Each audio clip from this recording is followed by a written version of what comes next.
Ketua PKK Aceh yang juga istri Gubernur Aceh Darwati Agani menghadiri tablik akbar dan juga pemberangkatan muatan untuk kapal kemanusiaan ke Suriah di halaman Masjid Raya Baitur Rahman Banda Aceh Minggu 15 April 2018. Muatan tersebut berupa bantuan yang terdiri dari 1.000 ton beras sumbangan masyarakat Aceh yang dikumpulkan oleh Aksi Cepat Tanggap atau ACT selama kurang lebih 2 bulan. Ribuan masyarakat juga terlihat hadir untuk mengikuti tablik akbar tersebut.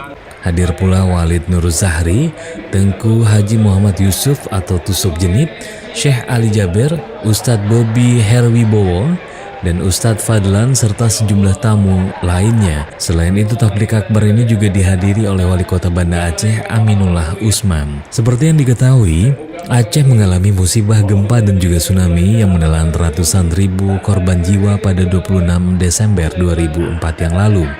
Hampir seluruh infrastruktur publik dan juga pemukiman warga luluh lantak akibat bencana tersebut. Kondisi ini membuat Aceh mendapat bantuan penuh dari masyarakat internasional. Pasca pulih dari bencana tersebut, Aceh sedikit demi sedikit ikut mencoba membantu negara lain yang juga ditimpa musibah. Di antara negara yang telah mendapatkan bantuan Aceh seperti Palestina dan juga Suriah serta beberapa negara lainnya.